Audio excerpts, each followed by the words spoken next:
ಸ್ನೇಹಿತರೆ welcome back. ನೀವು ನೋಡ್ತಿದ್ದೀರಾ Jai motivational speaker YouTube channel. So ಇವತ್ತಿನ ಟಾಪಿಕ್ ಏನಂತ ಹೇಳಿದ್ರೆ, ಸೊ ಈ ಥರದ್ದೊಂದು ಕ್ವಾಲಿಟಿ ಇರೋ ವ್ಯಕ್ತಿಗಳನ್ನ ಯಾವುದೇ ಕಾರಣಕ್ಕೂ ಪ್ರೀತಿಯಂತೂ ಮಾಡಬೇಡಿ, ಅಂಥವ್ರಿಗೆ ಪ್ರೀತಿಯಂತೂ ಕೊಡೋಕ್ಕೆ ಹೋಗಬೇಡಿ. ಸೊ ಏನಿಲ್ಲ ಅಂತ ಹೇಳ್ತೀನಿ.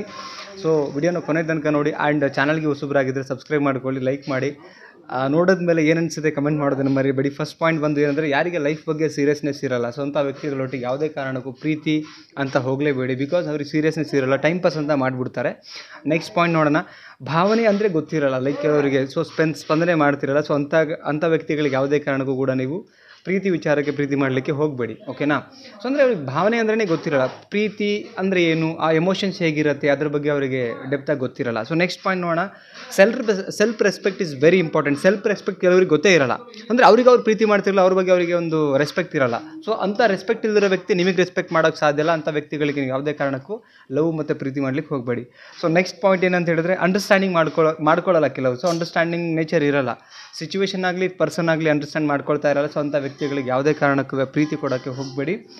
ಸೊ ನಿಮಗೆ 101% ಲೈಫ್ ಟೈಮ್ ಸೊ ಕಣ್ಣೀರು ಬರ್ಸೋವಂಥ ಕೆಲಸ ಮಾಡ್ತಾರೆ. So understanding is very important ಆಗುತ್ತೆ. ಸೊ ಅಂಡರ್ಸ್ಟ್ಯಾಂಡ್ ಕೊಡದಿರೋ ವ್ಯಕ್ತಿಗಳಿಗೆ ಯಾವುದೇ ಕಾರಣಕ್ಕೂ ನೀವು ಇದನ್ನು ಮಾಡಬೇಡಿ. ಸೊ ನೆಕ್ಸ್ಟ್ ಪಾಯಿಂಟ್ ಏನಂತ ಹೇಳಿದ್ರೆ, ಕಷ್ಟದ ಸಮಯದಲ್ಲಿ ಜೊತೆಗಿಲ್ಲದೆ ಇರ್ತಾರಲ್ಲ, ಲೈಕ್ ನಮ್ಮ ಏನು ಸ್ಟ್ರಗ್ಲಿಂಗ್ ಡೇಸ್ ಇರುತ್ತೆ, ಸೊ ಆ ಸ್ಟ್ರಗ್ಲಿಂಗ್ ಡೇಸಲ್ಲಿ ನಮ್ಮ ಜೊತೆ ಯಾರು ನಿಂತ್ಕೊಳ್ತಾರಲ್ಲ, so that is the true love ಅಂತ ಹೇಳ್ತೀವಿ. ಸ್ಟ್ರಗ್ಲಿಂಗ್ ಡೇಸಲ್ಲಿ ನಮ್ಮ ಜೊತೆ ಯಾರು ನಿಂತ್ಕೊಳ್ತಾರಲ್ಲ, ಸೊ ಅಂಥ ವ್ಯಕ್ತಿಗಳಿಗೆ ನಮ್ಮ ಪ್ರೀತಿ ಆಗಲಿ, ನಮ್ಮ ಎಮೋಷನ್ಸ್ ಆಗಲಿ, ಭಾವನೆ ಆಗಲಿ ಇದನ್ನು ಕನೆಕ್ಟ್ ಮಾಡ್ಕೊಳ್ಬೇಕು. ಅದಿಲ್ಲ ಅಂತ ಹೇಳಿದ್ರೆ ಇವರು ನಮಗೆ ಅರ್ಧ ದಾರಿ ಕೈ ಕೊಡ್ತಾರೆ ಅಂತ ಹೇಳ್ತಿರಲ್ಲ, ಸೊ ಹಂಗಾಗುವಂಥದ್ದು.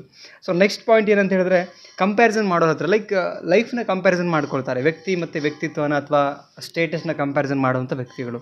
ಸೊ ಇವರು ಅಷ್ಟೇ ನಿಮಗೆ ನೆಮ್ಮದಿ ಕೊಡೋಕ್ಕೆ ಸಾಧ್ಯ ಇಲ್ಲ, ನಿಮಗೆ ಪ್ರೀತಿ ಕೊಡೋಕ್ಕೆ ಸಾಧ್ಯ ಇಲ್ಲ, ಆ್ಯಂಡ್ ನಿಮ್ಮ ಏನು ಅಂತ ಹೇಳ್ತಾರೆ ಫ್ಯಾಮಿಲಿನ ಕರೆಕ್ಟಾಗಿ ನೋಡ್ಕೊಳ್ಳೋಕ್ಕೆ ಸಾಧ್ಯನೇ ಇಲ್ಲ. ಆ್ಯಂಡ್ ನೆಕ್ಸ್ಟ್ ಪಾಯಿಂಟ್ ಏನಂತ ಹೇಳಿದ್ರೆ, ಗುರು ಹಿರಿಯರ ಬಗ್ಗೆ ಒಂದು ಪ್ರೀತಿ ಇಲ್ಲದೇ ಇರತಕ್ಕಂಥ ವ್ಯಕ್ತಿಗಳು ನಿಮ್ಮ ಅತ್ತೆ ಮಾವನ ಅಪ್ಪ ಅಮ್ಮನ ಚೆನ್ನಾಗಿ ನೋಡ್ಕೊಳ್ಳೋಕೆ ಸಾಧ್ಯ ಇಲ್ಲ. ಸೊ ಇಂಥ ವ್ಯಕ್ತಿಗಳಿಗೂ ಕೂಡ ಯಾವುದೇ ಕಾರಣಕ್ಕೆ ಪ್ರೀತಿ ಕೊಡಬೇಡಿ, ಆ ಪ್ರೀತಿಯಲ್ಲಿ ಮೋಸ ಹೋಗಬೇಡಿ, ಕಣ್ಣೀರು ಹಾಕಬೇಡಿ.